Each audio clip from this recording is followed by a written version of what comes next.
Hello po, magandang gabi. Ayan, magandang umaga kung nasan panig tayo ng mundo ha. Sana po nasa maayos tayong kalagayan sa pagpapanood ng bagong video natin ngayong gabi. Pasensya na sa ingay na naririnig ano. Meron yatang gustong sumali sa ating pagre-reading ngayong gabing ito. Ayan. And sa unang card natin, meron tayong Queen of Cups. Ayan po ha. Tingnan pa natin kung anong lalabas. Ulitin natin, you may or you may not resonate po ha. Ang reading natin is not for everybody. Pero pag ikaw ay naka-resonate, ibig sabihin, ito po ay para sa iyo. Oh, di ba naman? Sa mga nagpapabook po ng gabi, ulitin ko po, sorry ha, pasensya na po. At occupied na po lahat mula alas 6, alas 7, alas 8, alas 9 hanggang alas 10. Okay po, fully book na tayo. Hindi po ako tumanggap ng para sa umaga dahil tayo po'y magsisimba bukas ng maaga sa Quiapo. Ayan. Siyempre, alam nyo na, para sa ating birthday, simba. Oh, diba? Dahil nalalapit ang ating birthday. Oh, ayan po. Madadagdagan naman nating edad. So, kailangan ko po, ha. At yun ay talagang nasabi ko na. Sabi ko, bago ako mag-birthday, ako yung magkakyapo. O, diba? Siguro ako na lang mag-isa. Biyernes kasi yun. Hindi ko pwedeng isama ang inay, baka mahilo-hilo. Okay, eto na. Ayan, napadain na naman ang kwento natin. Meron tayong Queen of Cups. We have here the 8 of Swords. We have the 5 of Cups. And we have the 7 of Pentacles. Kompleto na ang unang latag sa first spread. We also have here the Queen of Swords. Ayan. Check pa natin ha. Ayun oh, tumalon talaga. We have here the 9 of Cups. Check pa natin. Dalawa na lang ha. And we have here the 8 of Cups. Ayan po. Ayun na. We have the World. Okay, changes, pagbabago. Okay, nagkaroon ng emosyon, super emosyon. Ayun. Queen of Cups is here. Signifies emotion, kalungkutan, ayan. Parang nakagapos, hindi makawala. Meron ding tumapang. Merong pilit na bumabangon at umaayos ulit, ano? Pero definitely, mas lamang yung pagkatalo kung sino man yung umalis. Okay. So, nakikita ko dito, the world changes sa inyong dalawa ito, no? Kung kayo ex-partner, ex-lovers. Pero nakikita natin dito, more on sa kanya. Meron siyang isang bagay na gusto niyang kumawala siya. Sitwasyon yun na hindi niya ginusto, no?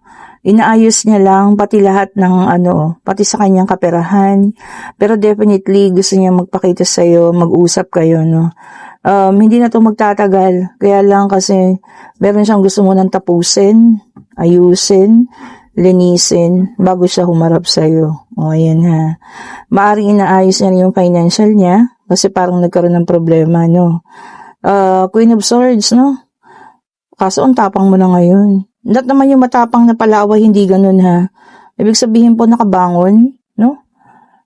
Malakas na talaga yung loob, ayan. Napakalakas na ng pakiramdam din, ano? Kung tunay ba yung mga lumalapit or what not. Pero napaka-brave na ha.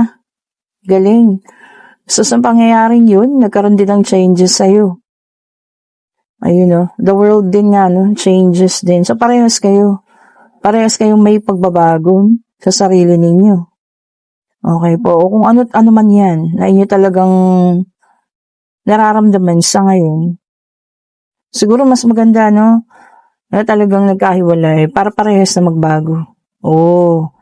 Diba naman? And we have here the King of Wands. Ayun, talagang kailangan niya rin ng ngayon sa financial, no? Kailangan niya ng motivation, pag-aksyon, gumagawa ng paraan para maayos ang financial niya. Ayaw niya rin namang may masabi ka or may masabi ang ibang tao na kung sakaling magbalik sa iyo, sabihin di ba? Dahil lamang sa ikaw may pera na sa ngayon or no? Gusto niya yung parehas kayo. Oh, 'di ba? Meron kasi siyang sitwasyon na talagang alam mo yun, parang siyang itinali, Baka merong isang bagay na ipinaako sa kanya na hindi naman niya ginawa. So, yun yung kanyang inaayos. Oh, old souls, memories, no? Returning to one's roots. Talagang pagbabalik, no? Ayan. Hindi ito kayang pigilan.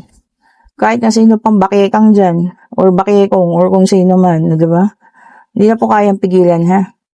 Nalalapit na, inihahanda na, inaayos na ng universe to, ha? And then we have the page of wands. Ayan, makakabalita ka ng tungkol sa kanya via sulat, tawag, email, mensahe, no? Kung ano man, text messages. O, ayan ha.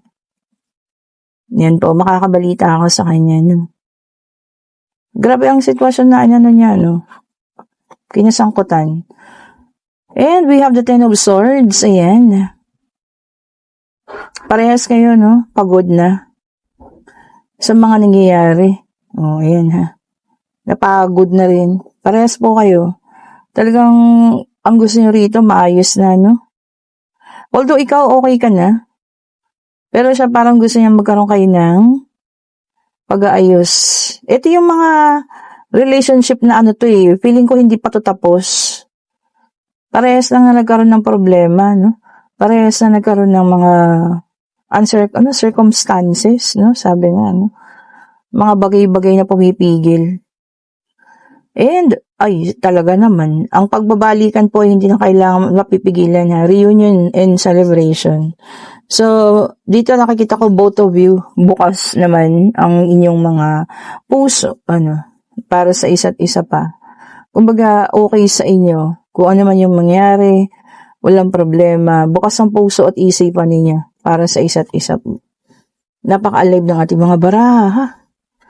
And we have here the Nine of Wands. Ayan. Sabi niya rito, no?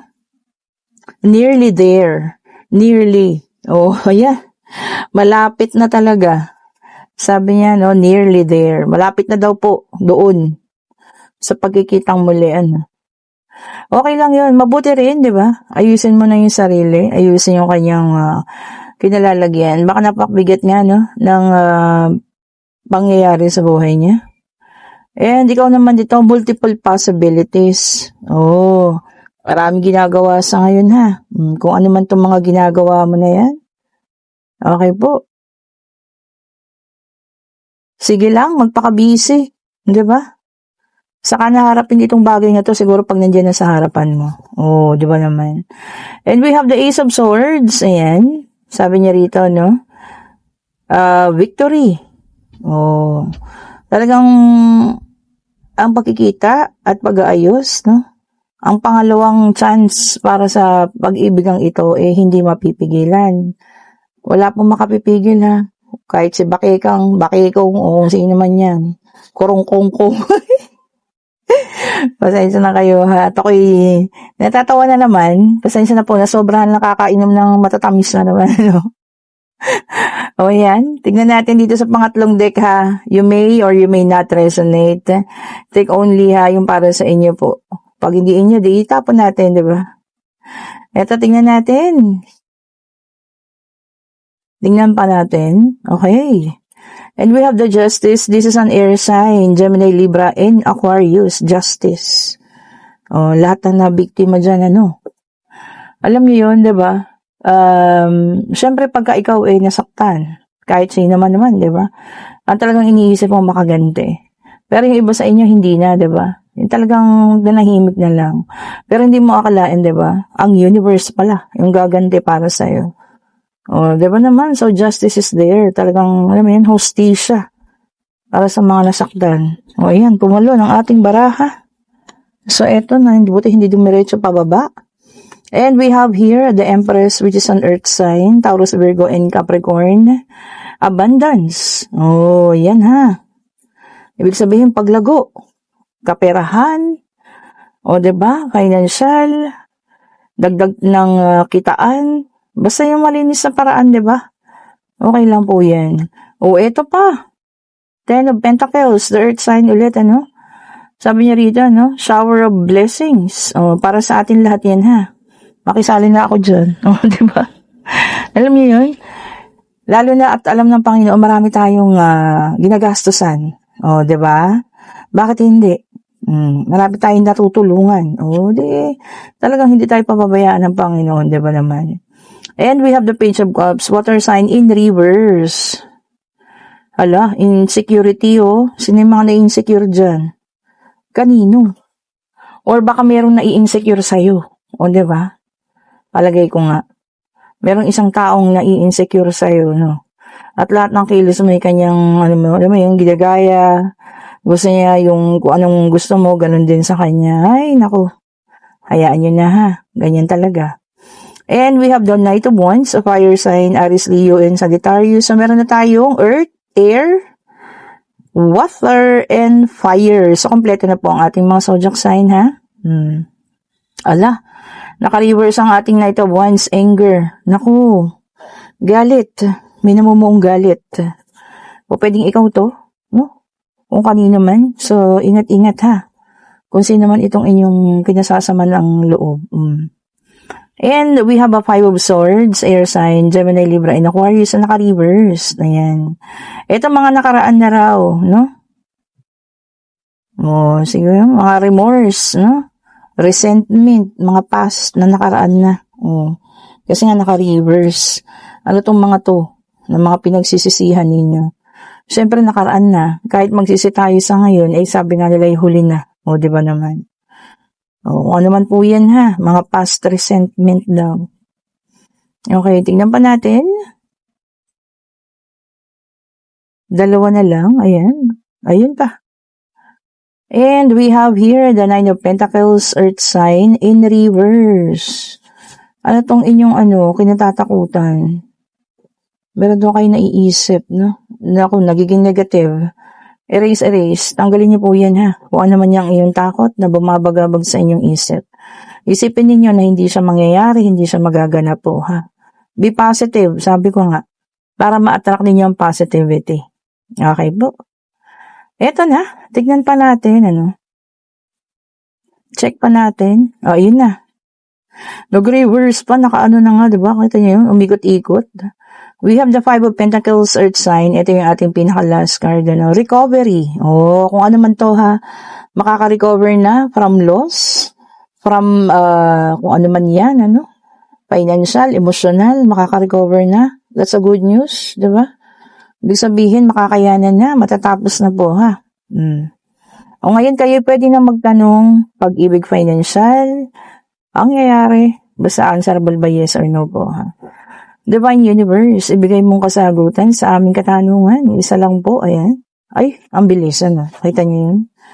And yes po ang sagot. And this is a Queen of Swords. Marami na talaga sa inyo ngayon Queen of Swords, Tumapang in essence na lumakas ang loob, diba, no?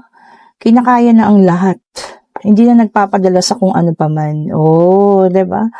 And kung kayo nasa situational reading na, alam mo yun, magsasabi at magpaparamdam na sa inyo ang taong ito. Kaya lang sa ngayon talaga, kung nag-iisip kayo, iniisip niya siya, anong nangyayari sa kanya, eto na po. Meron siyang inaayos, meron lang siyang gustong, alam mo yun, alisan, pati ang kanyang kabuhayan, inaayos niya. Nasa sitwasyon siya na nahihirapan siya, na hindi niya gusto. Okay po, baka nakatali siya sa isang obligasyon na hindi naman dapat sa kanya. So, wait ka lang, gumagawa na siya ng paraan, inaayos na niya, ha? Okay po. And kung gusto niyo ating reading, pa-like, pa-share, pa-subscribe, and hit the notification bell para lagi kayong updated sa mga bagong videos na nirelease natin. Sa lahat po ng gusto pang magpa-reading, fully book na tayo sa gabi po, ha? Pasensya na po.